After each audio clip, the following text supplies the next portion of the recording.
thing you very rarely see, even at shows. Renault 5 Turbo 2. Obviously the earlier cars were the homologated ones with the aluminium bodies. The later Turbo 2s, I think some of them had aluminium doors depending on the variant. But there were slightly different, a few different changes. The dashboard as well, this has a more conventional dashboard than what the Turbo ones did with those crazy sort of modular pods on the dash and the bright colours. But still, whichever version you find, these are a mad car. I mean, the fact that Renault did this back in the early 1980s, it took basically a shopping car and threw most of it away. You've got mid-mounted engine, we've still got that 1.4 litre engine but turbocharged, mounted a midship drive in the rear wheels, and these things were insane. Obviously they were built to go rallying, but yeah, these days you just seldom see them anymore.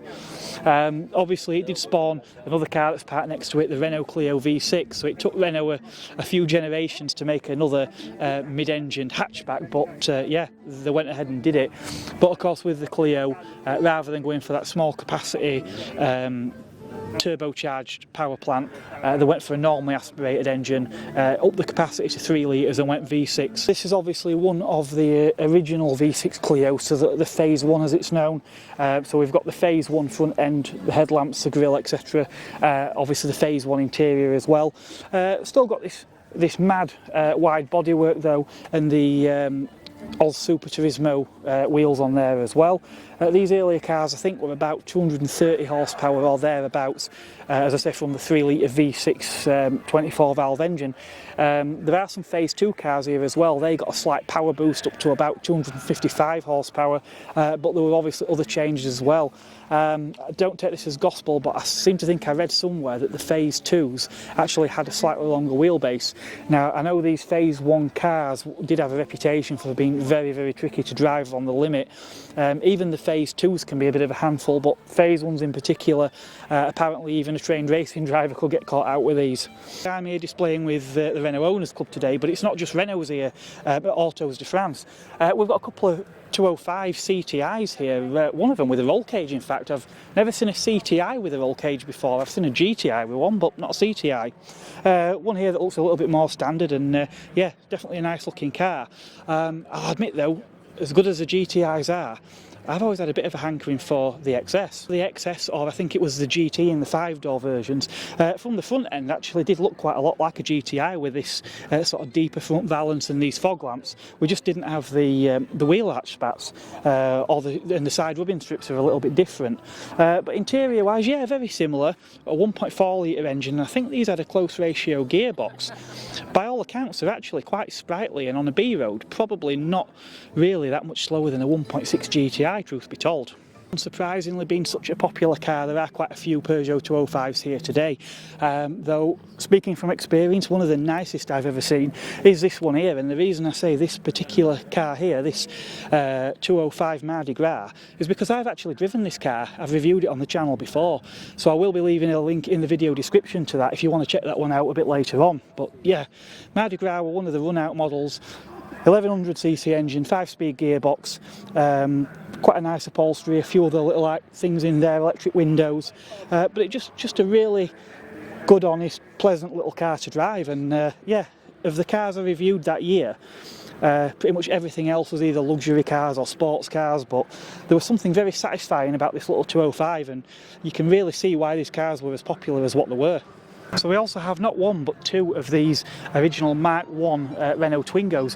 Now these weren't really seen much in the UK, with the exception of the south coast, because they were never sold here. They were never built in right-hand drive either, but these days have gained quite a cult following. This is probably one of the later cars. The interior's toned down a bit. We've got the colour-coded bumpers with these fog lamps in as well.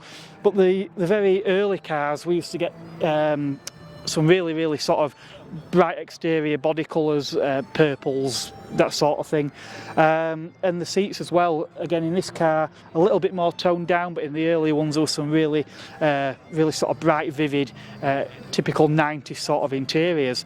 The thing with these cars, it still astounds me, is how much space is in them. I sat in one last year, and they really are a monobox. So just think of a Renault Espace that's been shrunk.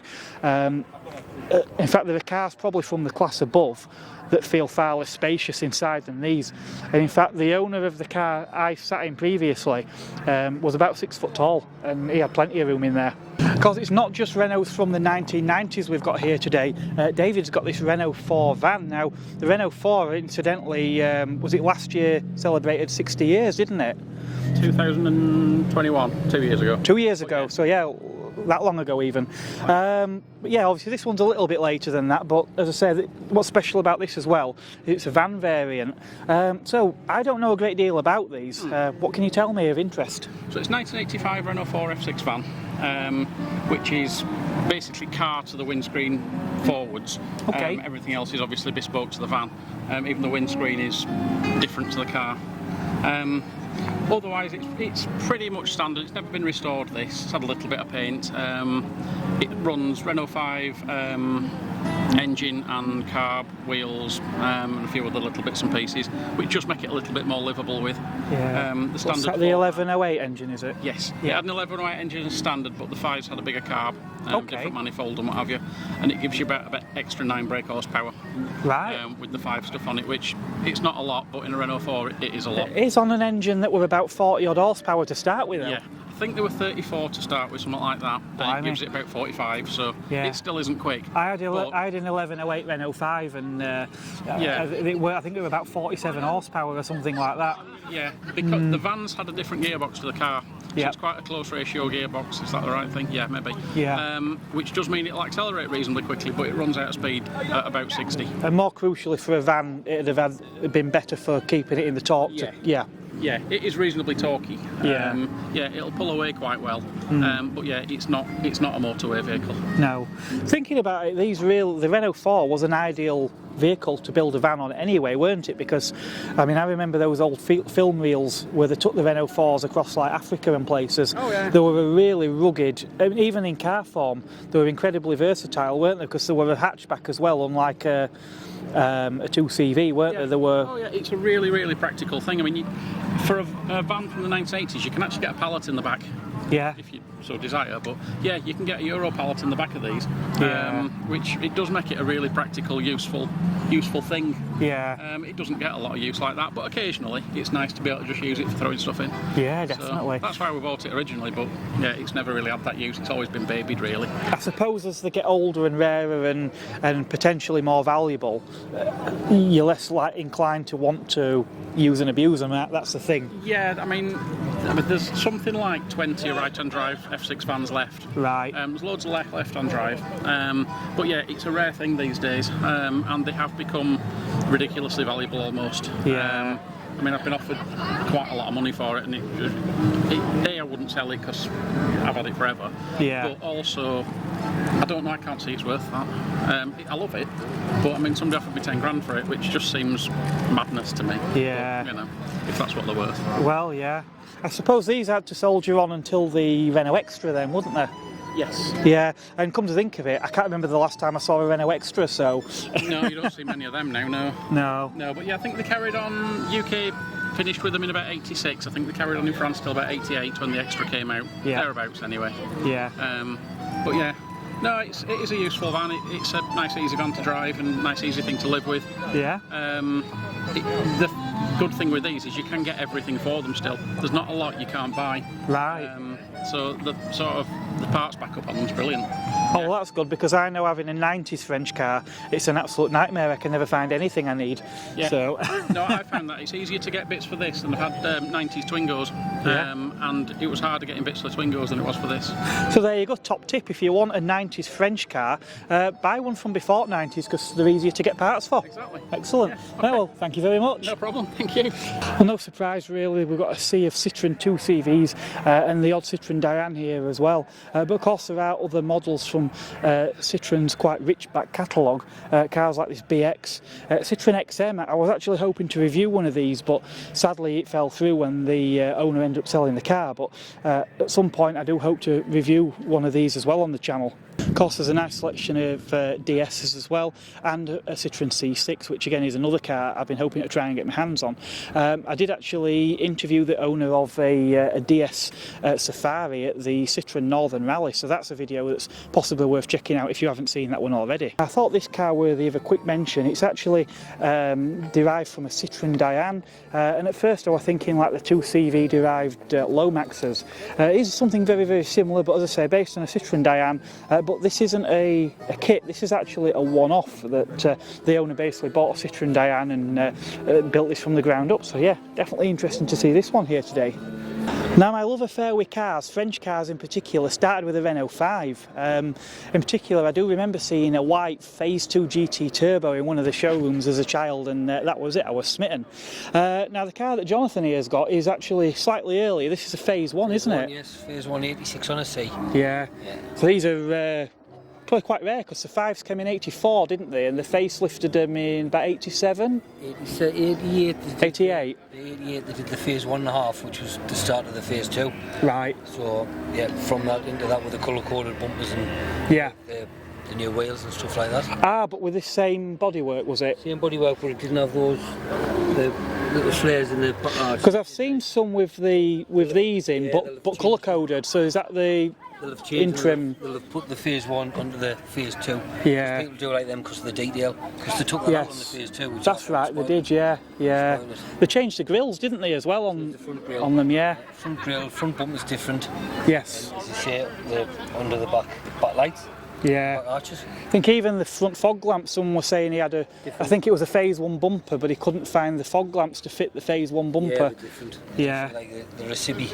Yeah. I think the Phase 2 was a Cibi, but just a different design. Yeah. Bigger on the Phase 1. Yeah. So, and obviously the boot spoiler, the Phase 1s didn't have the boot spoiler, did they? they did an option boot spoiler. Oh, it was optional? There was an option one that was totally different. The Phase 2 one, it was just like a little lip that ran right across the top. Not many of them have them. Right, I've never seen one. Very rare. No. Very rare. No. Yeah. This paintwork as well, it's got an interesting shade of blue. It's not one I've seen on a Phase 1 before. Electric blue. Yeah. So it's a standard colour. Yeah. They did do electric blue on Phase 2, didn't they, at one point? But not. I don't think they did it long. No, you get a Phase 1.5 in electric blue, and I haven't seen any. And I think 90 on a G they did a spate of them, but not many more. Yeah. So as you say, you don't see them, very rare. More on a Phase 1. Yeah. Obviously, cosmetically, there were a few subtle changes. So obviously, the graphic on the sides is a little bit different, and obviously the design of the wheels is a bit different. But of course, some of the other changes was under the bonnet, weren't there? So these were the 115 brake, and there were a few issues, weren't there, they had with the cars? The starting and that on the hot starts. Hot starts, there was a bit problem there, but they sorted that out with the perk fan. But I think they've all had perk fans on, I'm not sure. Yeah. I think they all still had a fan on, but that's all right. Yeah. Do you know what I mean? I think it's if you look too much into it. Yeah. The manufacturers have just thought, oh, we'll change something because it's a Phase 2. Yeah. Yeah. Obviously, with a lot of these cars, as they became older and they became cheap cars, you know, a lot of younger drivers, once they could afford to insure them, they got these, and a lot of them got quite heavily modified, didn't they? So finding original cars now, this one looks to me to be pretty original. Totally original, bar the sunroof and a strut brace, that's it. But the sunroof's been in since it was like bought, I think. Yeah. Just got it fitted It's a period accessory. Yeah, aftermarket sunroof, because they didn't do a factory sunroof.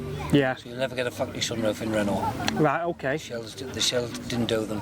Renault, the shells, like they did a Renault sunroof with the Renault glass, but that was like a dealer would do it. Would there be a Renault boutique option? I'm not sure, to be honest with you. Somebody might correct us there, but I'm sure there was only the likes of, like if you had Reg Vardy dealership in Renault, they would bring them in and they would have somebody fit them. Somebody with that came and did them. Probably, yes, but I don't think they come out the factory with a sunroof. Right, I see. Interesting, didn't know that. Yeah. That's excellent. Well, how long have you actually had this one then, Jonathan? 7 years. 7 years? 7 years, Yeah. yes. Yeah, and had a lot of fun with it in that time. Yeah, great. Great fun all over the place, isn't it? Yeah. Good little car. Yeah, actually I had the pleasure of following Jonathan in this morning, and as soon as probably a few miles away, as soon as I clocked this car, my face lit up as I was following you in, yeah. Yeah, excellent. You don't see them. No. You won't see them on the road anyway. The people pipping and waving on the way down from Sunderland was unbelievable. Right. Everybody just come past in vans, pipping, waving. But that's the reaction you get off people. Yeah. Takes them back to the 80s or 90s. Definitely does, yeah. Well, I've had about an hour and a half drive here this morning, but you've come even further than... About 3 hours from Sunderland. 3 hours, yeah, will be, yeah. Yeah. Drive down. Yeah, excellent. Well, I'm sure the drive back will be equally enjoyable. Hope so. Hope so, yeah. That's smashing, thank you very much. You're welcome, thank you. So even after the Renault Clio was released, the Renault 5 did actually continue in production for a short while, albeit in a much more limited capacity. Now, because the Clio 16 valve wasn't available at launch, Renault did continue with the turbo, and one of the last of the line are these Raider versions. We've still got these 5-spoke dogleg alloys just as you would have found on the other Phase 2s, but now we've got this blue paint to match the car. Another subtle change was to the upholstery as well. It was the same pattern of cloth that you had in the normal GT turbos, but rather than the sort of red markings on there, again we had blue to sort of accent the exterior paint on the car. But of course it weren't just the 5 that Renault were turbocharging back in the 80s. They pretty much stuck a turbo on near enough everything in the range, I think, at the time. So you had cars like the Renault 9, which was obviously a 4-door saloon, the Renault 11, which obviously looks very similar to the 9, but as essentially there were a 5-door and a 3-door hatchback. I always liked the wraparound rear glass on these 11s as well. It reminded me a bit of the Fuego. But yeah, again, the turbo versions were always the ones to have. And this craze for turbocharging was even done on the fabulous 21, which was obviously Renault's large family car of that era. 21 were actually quite an interesting car because obviously you had your turbos and the 4-wheel drive version badged the Quadra.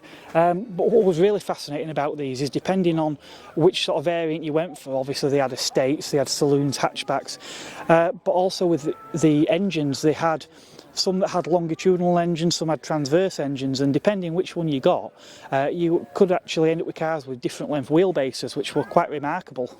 Now, I have featured one of these before at an event, so I don't want to go into too much detail and repeat myself, but it's always worth having a look at an Avantime. I think this is the only one I've actually seen here today. Probably one of the wackier cars that Renault ever sort of signed off. Obviously, and the last car ever built by Matra as well, who had previously built the Espace, so quite a sad end really to Matra, but yeah, what a showpiece to go out with. A 3-door MPV coupe with a slide back sunroof, pillarless design, windows that drop down. I mean, it's crazy. I mean, there's just no sense as to why this car should have ever been built.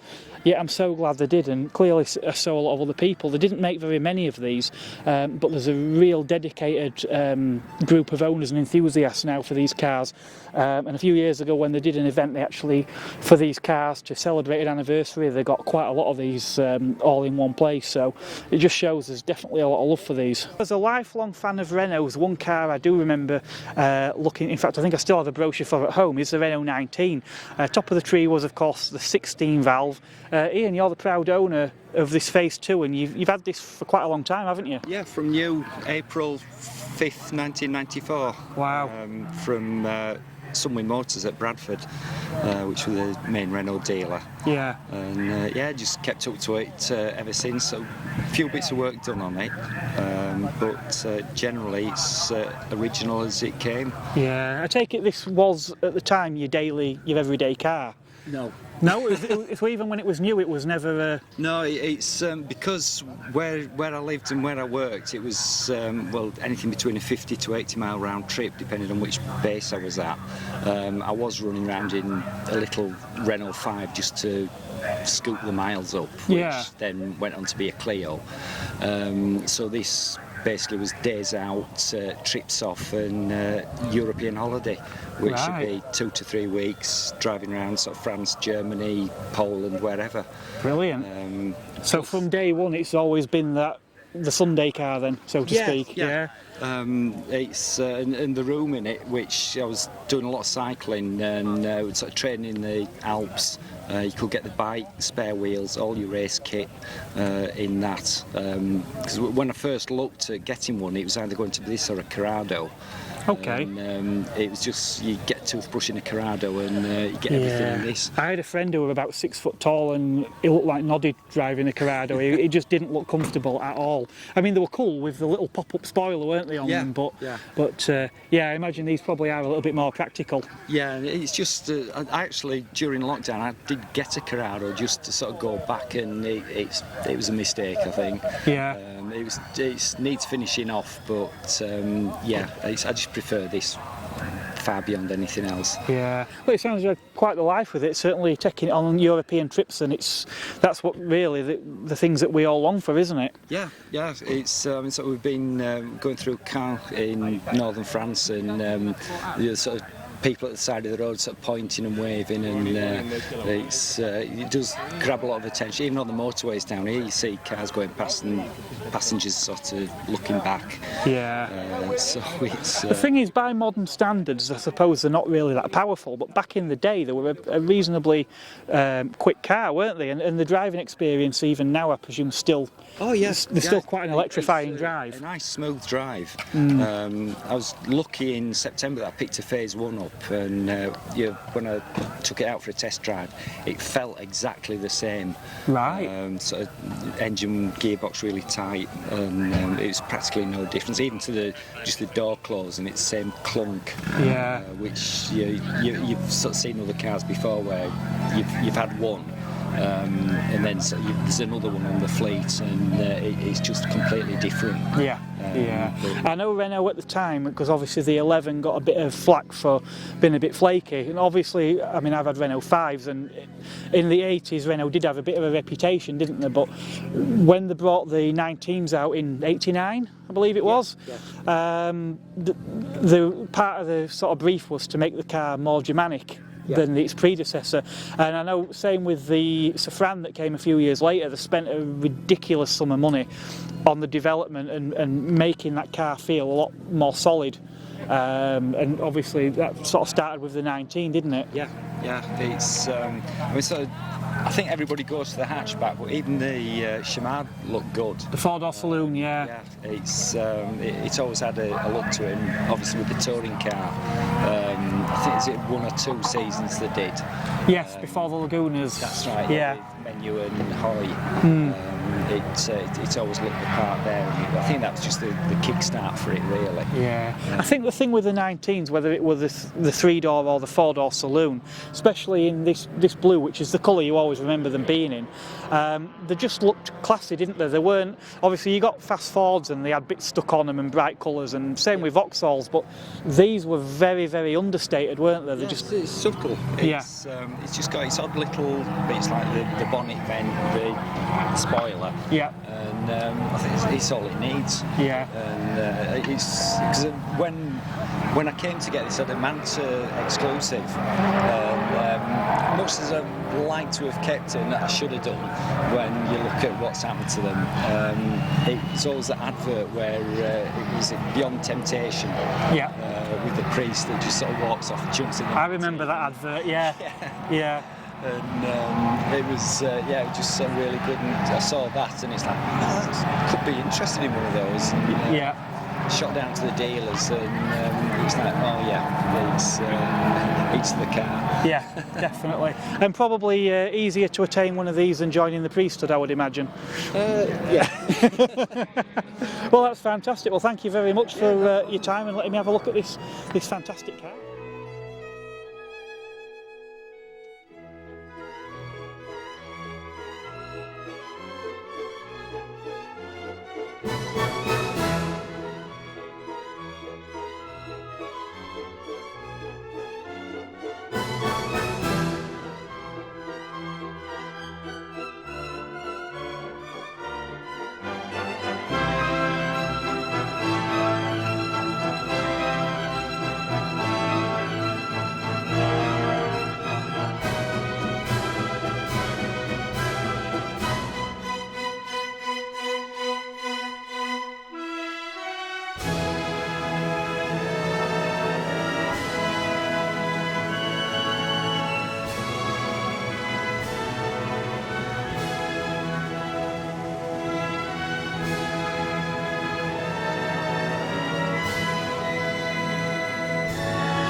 So it looks like we're about to head out on the parade lap, which is the highlight of the day here at Autos de France. Now, it was looking like this possibly weren't going to happen. The heavens opened up about an hour ago and it hasn't stopped since, and they did have to stop some of the racing. But we've held out, and it looks like we might be going down onto the track. Obviously, because of the weather, I have been able to set an old GoPro up on the outside of the car, but I haven't been able to set as many external cameras as I were hoping for. So yeah, whether the footage of this is going to be as good as what I were hoping for or not's another thing, but fingers crossed. I suppose anything's better than nothing. So we just pulled up here waiting for the course car to lead us out onto the track. I can't really see much of what's here. I know I've got a Mark 1 Twingo behind me, Glyn in front of me with the Clio Williams that we had a look at earlier. Further down there I can actually see the Renault 21 Turbo. I think it might be the blue Quadra that I saw earlier as well. A couple of Mark 2 Megane RSs, Mark 4 RS. I know there's also a few of the Renault 5 GT Turbos I think are still here, but not all of them. Sadly, I think all of the V6 Clios have gone home, which is sad really. It'd been great to see those out on the track today, but yeah, I suppose you can understand really they're probably not the tamest of beasts either, so could be quite a handful out on a very wet, greasy track. We've had a few offs, even in the 2CV racing that was on maybe an hour or so ago. There were cars spinning out, and that were with 2CVs, so yeah. It's not great out there. So it's like we're not coming in through the paddock area, we're actually coming out on one of the bends further down the track.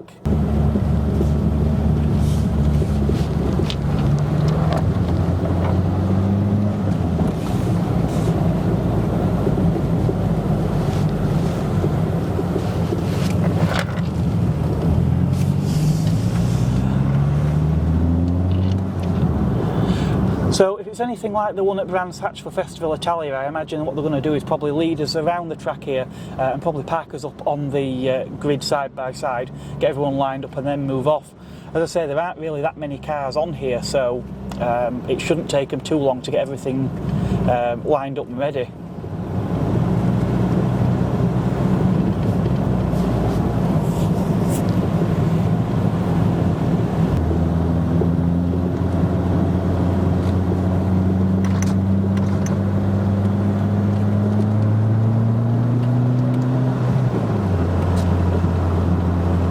Doesn't look like they're stopping us anywhere on the grid today, so it looks like it's a simple drive around, and that's that. Still better than no parade lap at all.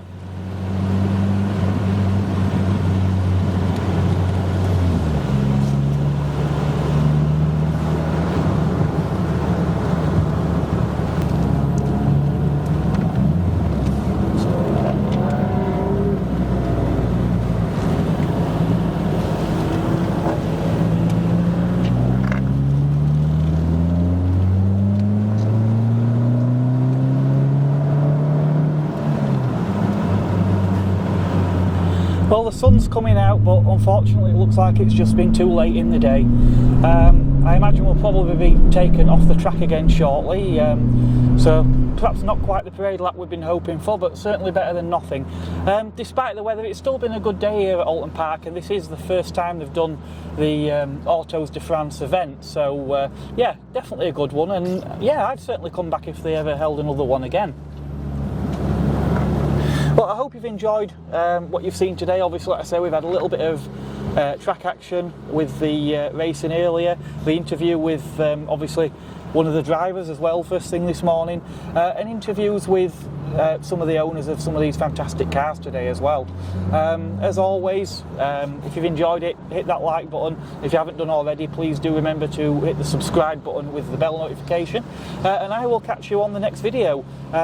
The next video will most likely be the Walton Classic Car Show, which I'm attending next week. We've also got Festival of the Unexceptional at the end of this month, and hopefully somewhere between there I should be squeezing in a video with a review of a French car with a V6 engine in it.